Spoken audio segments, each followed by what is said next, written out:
Section 5.2 deals with exponential decay functions. So we saw with the growth functions, everything was climbing, right? With decay, things are decreasing. So the form of the equation looks the same for the raw model, except now the value of b is different. For growth, b was greater than 1, but now b is a number between 0 and 1. So b has to be positive, and when it's between 0 and 1, we call it a decay factor. A is still the y-intercept in the initial value, and x is still the variable in the exponent of b. But when we look at the decay factor, now if we want to write it in terms of the rate, it's 1 minus the rate.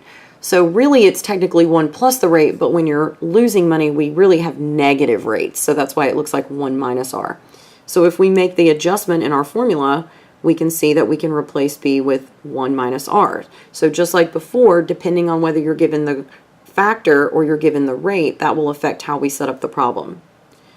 If you graph an exponential decay function, we can see it's falling exponential, and this falling is actually accelerating. So it's losing more and more and more quicker over time.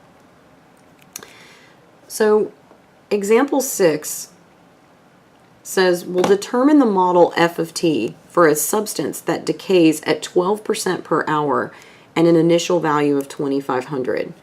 So f of t, the initial value goes up front, but now I do 1 minus my rate in decimal form. So if we simplify this, we can see we get a decay factor of 0.88.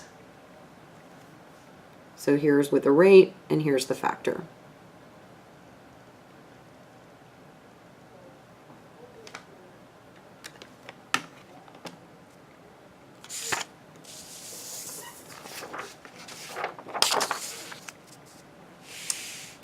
So let's look at number 7. So it says the town of Pawnee has a population of 242.3 thousand in 2005 and began decreasing at a rate of 0.3% after little Sebastian was kidnapped by Eagleton residents during Pawnee Fest that year. Assuming this trend continues for several years, answer the following. So find a model P of t that gives the population of Pawnee as a function of t, where t is the number of years since 2005.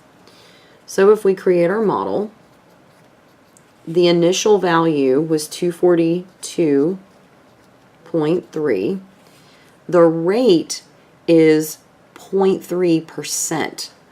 So we do 1 minus the rate, but when I convert this to decimal form, we have to move the decimal places 2 to the left, right? Or divide by 100.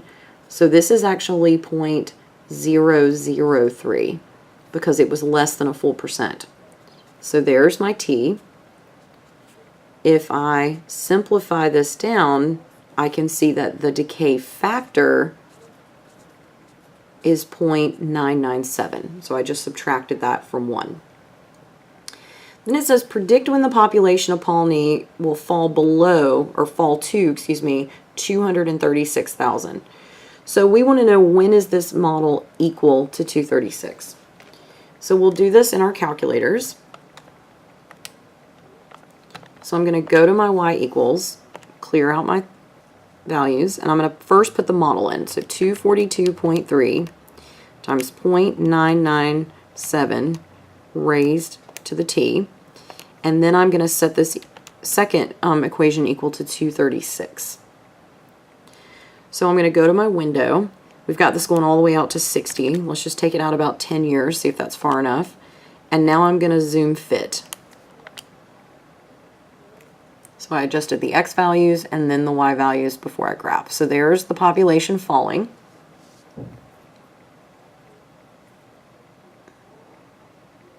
There's 236.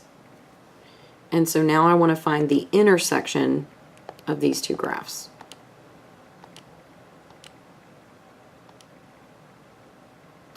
And it says at 8.768 years.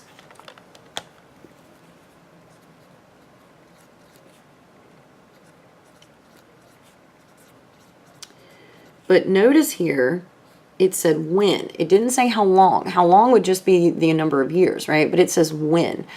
So if t is the number of years since 2005, well, that means t equals 0 is 2005. So if I add 8 years, that's 2013. So then I have another 0.768 of a year. So since we weren't given a starting date, we just assume we're measuring population from January 1st. So this would get us to January 1st, right? And so we want the year, and then we don't have enough to get to the next year, 2014. So right now we're just giving the year because it didn't ask specifically for the month.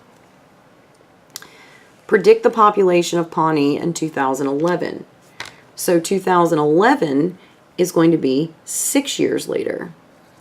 So we want to know what is P of 6. So we're going to plug 6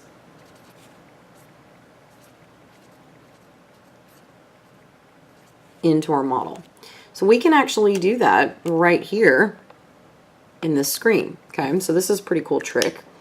If you go to second calculate and hit value and you plug in 6, it's going to show you at the top of the screen which model that they plug 6 into. So we can see here it's like 237.97 thousand. If I scroll down, it jumps to the other model. So you can actually see if you have multiple models in your calculator, it will plug that value into all of them. So we actually want it in the population model right here. So 237.97 thousand.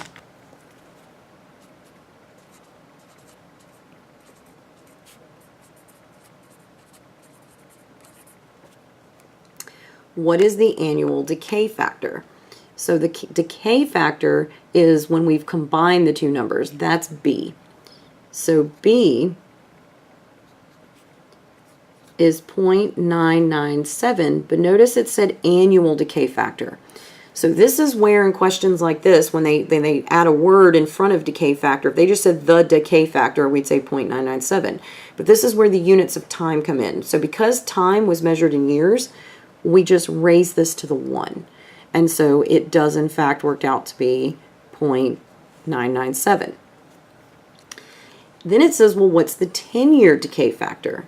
So we take our decay factor and we raise it to 10 years. So it wants to know, well, what does this work out to be over the course of a 10-year period? So this is kind of like when we found the effective yield rate on the account. We're finding sort of the effective decay factor.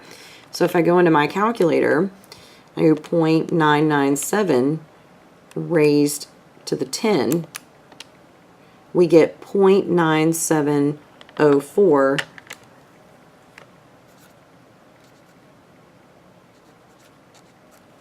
and that's what's happening after a decade.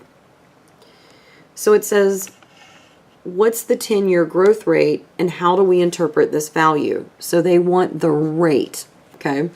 So remember, this is B for 10 years. And B is equal to 1 minus R. So if I add R to both sides, right, and then subtract B from both sides, I can actually rearrange this equation and now I can calculate the rate directly from my factor. So 1 minus 0.9704 is 0.0296.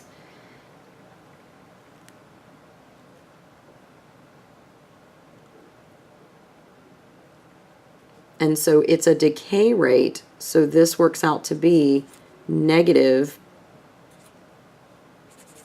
2.96%.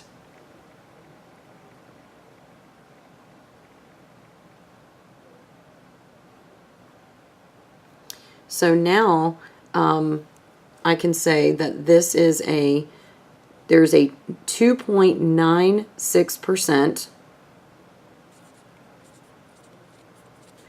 population decrease every decade. if we did a similar calculation for when we did the annual rate, that would tell us there's a 3% drop in or 0.3% drop in population every year. Okay, so over the course of 10 years, the city will lose almost 3% of people. So then we're asked, well, what is the monthly growth rate? So notice for annual, we plugged in 1. That was 1 year. For 10, we plugged in 10 years for T. So monthly, a month is 1/12 of a year. So now we would say, well, B is 0.997 raised to the 12th month. So you just adjust the time for whatever time period they've asked you to. So if we then subtract 1 from this, so 0.997 raised to the 1/12, I have to put that in parentheses because it's a fraction, and then I'm going to subtract 1 off, and it's going to give me negative 2.5 times 10 to the negative 4. So what that means is it's 0.0002503, and when you convert this into percentages, we multiply by 100, and I get 0.02503% per month. So if you're doing decay rates and you want your answer to come out negative, you can actually use the equation, or excuse me, the rate is B, right, to the desired T minus 1. We can actually calculate that, and it'll actually give you the decay rate in negative form.